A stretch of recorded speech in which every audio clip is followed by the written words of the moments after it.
It's movie time. Boom, boom. It's movie time. It's movie time. It's movie time. Come on back. It's movie time.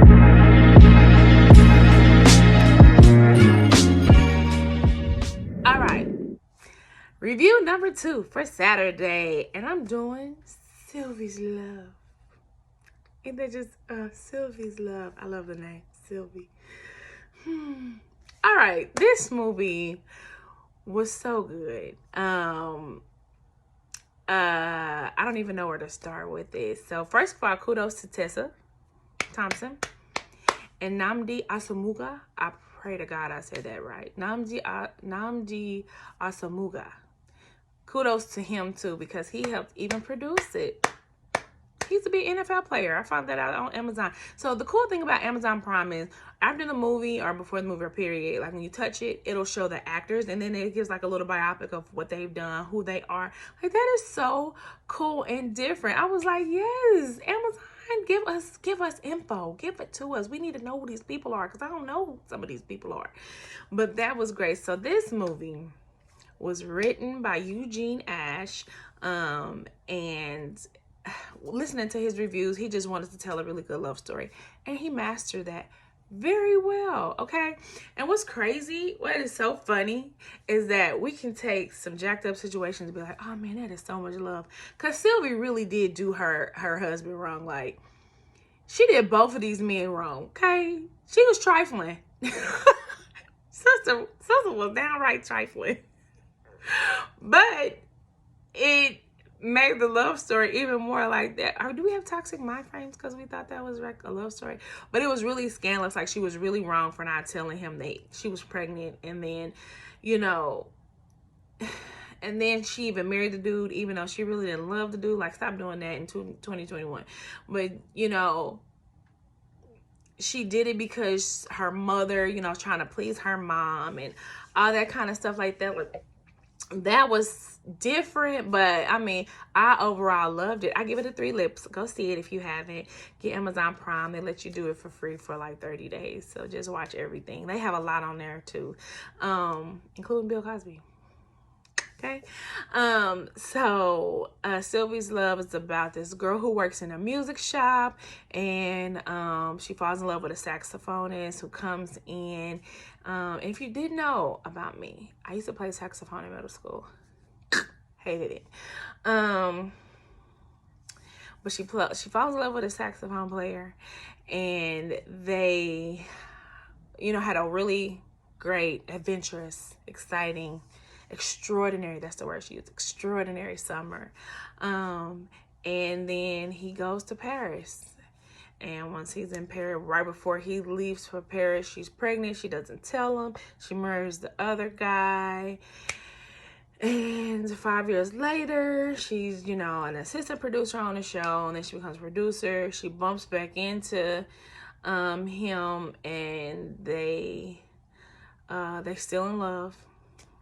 And then what's crazy and what's absolutely hilarious, when people die, don't they always want to tell the truth? So when her father called him to let him know that child was his, I said, ain't that just like the dying? They always just, I got to tell, they ain't got no breath in their bodies. They ain't got one eye open. I need to tell the truth to somebody before I die. Ain't they?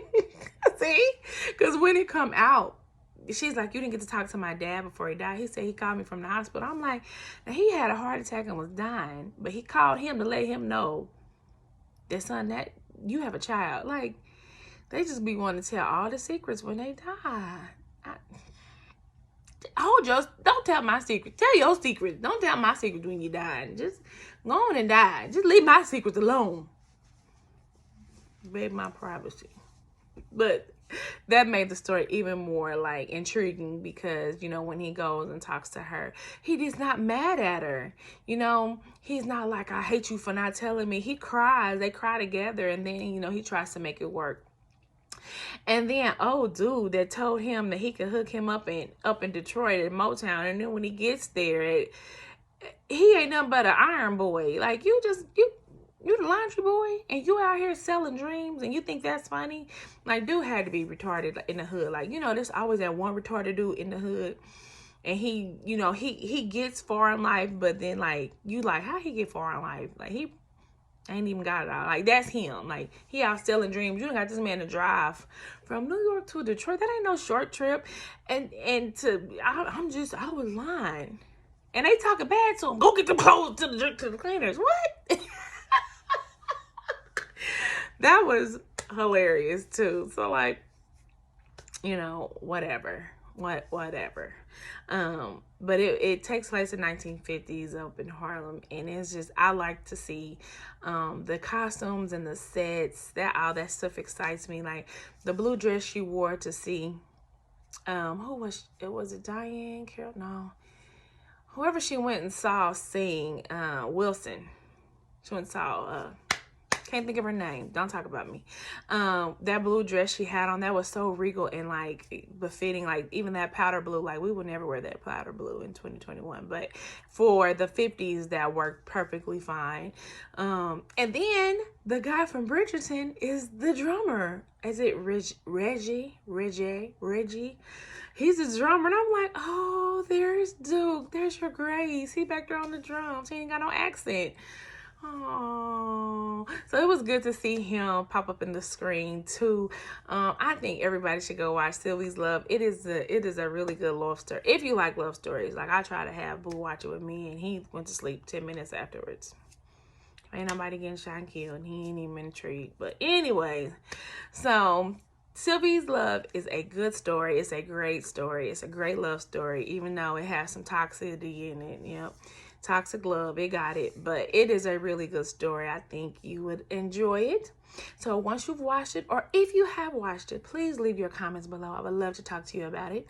And thank you for watching. I'm about to get out of here and go enjoy my Saturday. And so for you, you keep reading, you keep writing, and you keep living. Peace.